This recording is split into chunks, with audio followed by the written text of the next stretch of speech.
अस्सलाम वालेकुम व्यूअर्स, मैं हूं आपके साथ आपका मेज़बान मोहम्मद ज़ीशान और आप देख रहे हैं मेरा YouTube channel the real professors.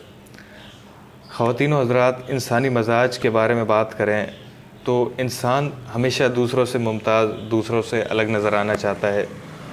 वो कुछ ऐसा करना चाहता है कि जो किसी और ने ना किया हो और सब लोग इसे पहचानने लग जाएं, इसे जानने लग जाएं और इसकी वाह वाह होने लग जाए।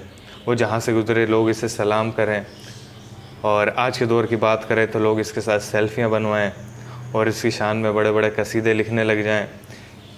ख़वातीन व हज़रात, ये शोहरत का जुनून इतना ही पुराना है कि जितना कि इंसान खुद। इंसान अपने साथ बहुत सारी बीमारियां और जराइम खुद लेकर इस दुनिया में पैदा हुआ है। आप इन इंसानी बुराइयों, बीमारियों पर अगर गौर करना शुरू करें तो लगेगा कि यह इंसान मजबूर है। इसके अंदर जो सिस्टम डाल दिया गया है वो इसको फॉलो करता है। अब तो साइंसी तौर पर तहकीकात भी हो चुकी हैं कि जराइम पेशा और कातिलों की जहनी साख्त आम लोगों से ज़रा मुख्तलिफ होती है। इन्होंने बड़े होकर बहरहाल जराइम की दुनिया में कदम रखना होता है। दुनिया में जितने भी कामयाब माशरे वजूद में आए हैं वो इंसानी जराइम को 100% ख़त्म करने में नाकाम रहे हैं, क्योंकि वो इंसानी प्रोग्रामिंग इन्हें मजबूर कर रही होती है। तो फिर ख़वातीन व हज़रात, सवाल यहाँ ये उठता है कि तो क्या सबको छोड़ दिया जाए कि सब बेचारे मजबूर हैं? इसका जवाब हमें कुरान पाक में मिलता है।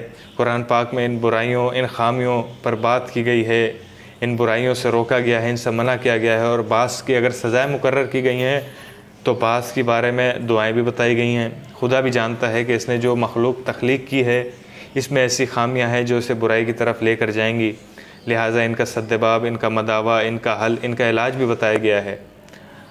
अब ज़रा एक लम्हे के लिए आप हसद को ही ले लें। आप लाख कोशिश करें लेकिन ज़िंदगी के किसी न किसी मोड़ पर या किसी न किसी मरहले पर आप हसद का शिकार हो जाते हैं। स्कूल में अपने दोस्त के फ़र्स्ट आने पर हसद करें या किसी को अच्छी नौकरी या दौलत मिलते देखकर। जो सहूलतें आपके पास ना हों और वही किसी दूसरे के पास हों तो फिर आपके अंदर जलन और हसद का पैदा होना एक फितरी अमल है। आप कुछ लोग इस हसद और जलन को पॉजिटिव अंदाज में लेकर इतनी मेहनत और कोशिश करते हैं कि वो सब चीज़ें खुद हासिल कर लेते हैं जो इनको हसद पर मजबूर कर रही होती हैं। बाज़ लोग वो चीज़ें दूसरों के पास देखकर छीन लेने पर यकीन रखते हैं। बाज़ डाकू बनकर वो सब कुछ हासिल कर लेते हैं और तो और अगर इन्हें मौका मिले तो उस चीज़ को तोड़ फोड़ देते हैं, बर्बाद कर देते हैं, तबाह कर देते हैं। इसकी मिसाल हाल ही में एक फैज़ाबाद, रावलपिंडी में जो तालिब इल्मों ने मुज़ाहरा किया वहाँ देखने में आई। मुज़ाहरे के पास एक गाड़ी गुजरी, चंद तालिब इल्मों ने इस गाड़ी को रोक लिया, इस गाड़ी को ठुड्डे मारे, लाते मारी, डंडे मारे और इसके शीशे वगैरह तोड़ दिए। अब इसमें गाड़ी वाले का कोई कसूर ना था। हाँ, इसका कसूर ज़रूर ये था कि इसके पास गाड़ी थी जो इस वक्त वहाँ तालिब इल्मों के पास नहीं थी। जिन्होंने मोटरसाइकिल पर सफ़र किया हो, इन्हें किसी के पास गाड़ी देखकर तब चढ़ जाती है कि इनके पास क्यों है, मेरे पास क्यों नहीं है। इस वाक़े की वीडियो देखें तो आप इन तालिब इल्मों की अंदरूनी कैफियत देखकर हैरान होंगे कि वो कैसे अपनी तमाम महरूमियों का गुस्सा निकाल रहे हैं। आप अक्सर देखते होंगे कि अगर कार सवार की मोटर बाइक वाले के साथ टक्कर हो जाए तो सब मोटरसाइकिल वाले का साथ देते हैं, क्योंकि वहाँ रुकने वाले सब बाइक वाले होते हैं। वो कभी मोटरसाइकिल वाले को गलत नहीं समझते और ना गलत कहते हैं। इन सब का ख्याल होता है कि सब गलती इस कार वाले की है, क्योंकि ये कार पर सवार है जो इनसे बेहतर सवारी है। फिर अखबारात और टीवी वगैरह में काम करने वाले भी अक्सर मोटरसाइकिलों पर ही दफ्तर आते जाते हैं, लिहाजा इनकी भी सारी हमदर्दियाँ बाइक वालों के साथ ही होती हैं।